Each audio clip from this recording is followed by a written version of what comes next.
Caitlin Clark wasn't just a college phenom, she was a lightning rod.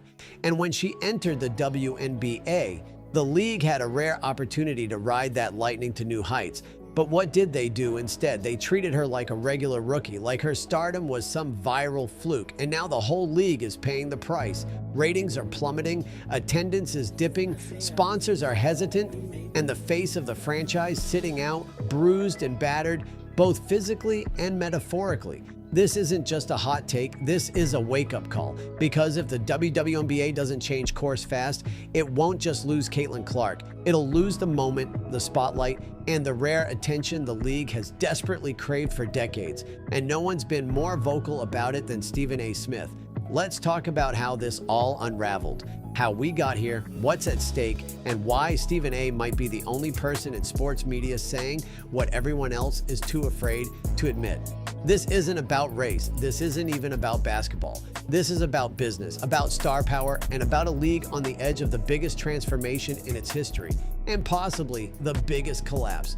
From the second Caitlin Clark stepped onto a WNBA court, things changed. The Indiana Fever, a franchise that had been struggling to fill half their arena, suddenly couldn't print tickets fast enough. Games were being moved from practice-sized gyms to NBA arenas. People who'd never watched a WNBA game in their life were suddenly... You know how rare that is? That's not just hype, that's business magic. That's what every league in the world prays for, a player who changes the math.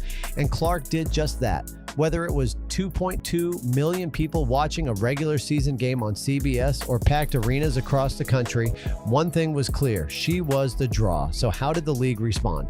They treated her like she was just another rookie.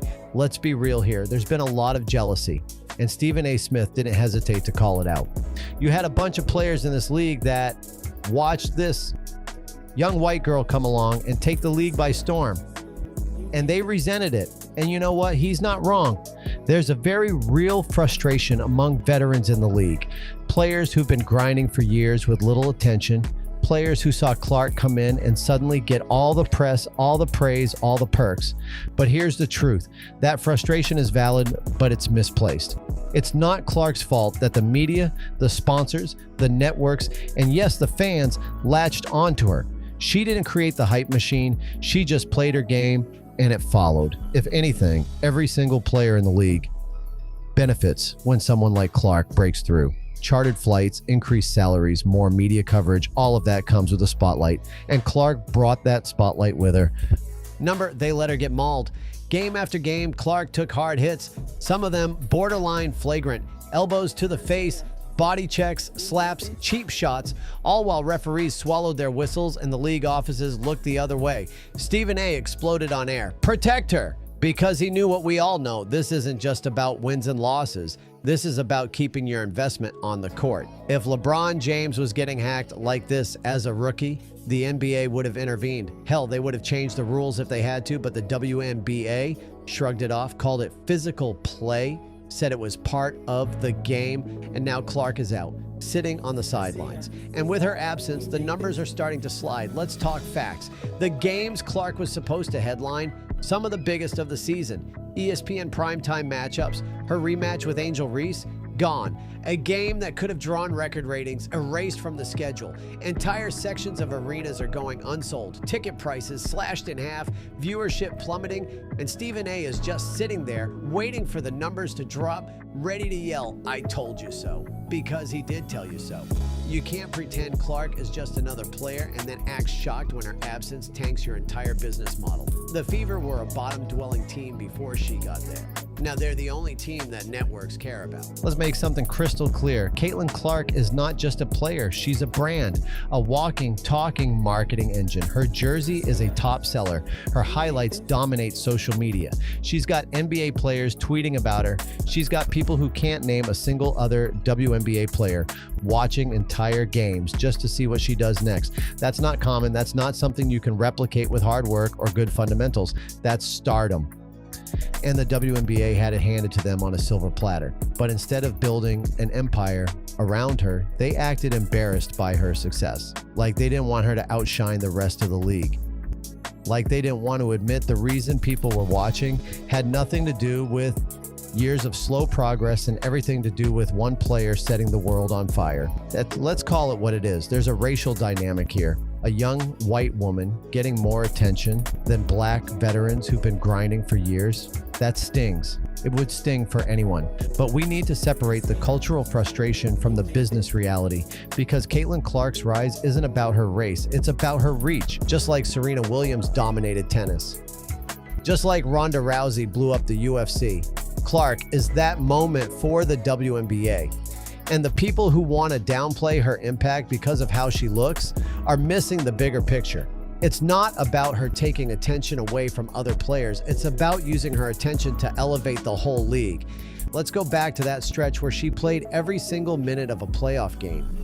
The first rookie to ever do that with 25 plus points, 5 assists, and 5 rebounds. That's not just good, that's historic. And what did the league do? Gave her a brief highlight reel, a few tweets, maybe a mention on SportsCenter, then back to business as usual. Meanwhile, the NBA would have launched an entire campaign. Shoe deals, advertisements, league-wide features. The NFL would have put her face on every billboard in the country, but the WNBA shrugged. Like this kind of thing happens every day. It doesn't. This was their Jordan moment, their LeBron moment, their Tiger Woods moment, and they blinked. Let's talk data. Clark's game versus the Liberty, 2.2 million viewers. That same week, she was responsible for the highest CBS WNBA rating in years. The top 6 most watched games last season all involved the Indiana Fever. Coincidence? Not a chance. Even if you're not a fan of her game, even if you think the hype is overblown, you can't argue with the scoreboard, the dollars, the data. Here's the truth. If the WNBA doesn't make a decision right now about how it treats Caitlin Clark, it might lose more than just her. Sponsors are watching, networks are watching, fans are watching, Stephen A. is watching. If the league continues to let jealousy, pride, or politics dictate how it handles its biggest star, it will blow the biggest opportunity it's ever had. This isn't about fairness. This is about reality. And the reality is Caitlin Clark is the WNBA's best shot at long-term relevance. Let her walk, or worse, let her fade into mediocrity because you are too proud to protect her and you go back to obscurity. Caitlin Clark didn't ask to be the savior of the WNBA, but the moment demanded it, and she showed up. Now the question is whether the league can do the same. Stephen A. Smith is furious because he sees the writing on the wall. He knows how rare this kind of moment is, and he knows what happens when you waste it. So here we are, the games are quieter, the stands a little emptier, the networks a little less interested, and the golden goose sitting in street clothes, bruised and ignored. The WNBA has a choice: protect its stars, elevate its draw, or fade back into the background. Let us know in the comments. Do you agree with Stephen A? Should the league be doing more to protect and promote Caitlin Clark? Or is this just part of the game? Drop a like, subscribe for more high-level sports breakdowns, and turn on all notifications so you never miss an upload. We'll see you in the next one. Stephen A. Smith is controversial, sure, but he's not stupid. When he talks, people listen. He understands not just the game, but the business behind the game. He's watched stars rise and fall, leagues thrive and fail, and the key difference has always been how those leagues handled their stars. So when he goes on national television and says the WNBA is fumbling the bag, you better believe there's substance to that claim. He's not just protecting Caitlin Clark, he's trying to protect the WNBA from itself. Because if this league keeps treating a generational talent like she's just another name on the roster, they'll never attract another one. Stephen A. isn't mad that Clark is a star, he's mad that the league is too proud to admit she is. Let's be blunt, sports are entertainment, and in entertainment, stars sell. You can have the best team chemistry, the most skilled fundamentals, and the cleanest playbooks, but if nobody's watching, it doesn't matter. Clark's presence sells tickets, boosts TV deals, and drags in sponsorships. She's not just a player, she's a product. Ignoring that isn't noble, it's foolish, and that's what Stephen A. is screaming about. It's not about favoritism, it's about survival. Every other major league figured this out decades ago. The WNBA, they're still acting like hype is an insult. Fans aren't confused. They know why they're watching. They know who they came to see. Go on TikTok, Instagram, YouTube Shorts. Caitlin Clark highlights dominate the algorithm. The clips of her draining logo threes, firing no-look passes, or talking back after a hard foul rack up millions of views. Not because she's white, not because she's new, but because she's electric. And fans gravitate toward electricity. That's how fandom works. It's not too late. The WNBA can still change. They can still embrace Clark. They can still build around her and uplift other players in the process, but they have to move fast. The audience is watching, the money is waiting, and the moment is slipping away.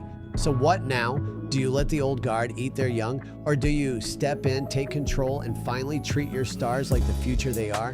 The WNBA doesn't need to bow down to Caitlin Clark, but it damn sure needs to wake up to what she means. If you enjoyed this video, hit that like button, drop your thoughts below, subscribe for more no-filter commentary on the biggest stories in sports, and don't forget to share this with someone who still thinks the WNBA can afford to play it safe. This isn't just commentary, this is accountability. See you next time.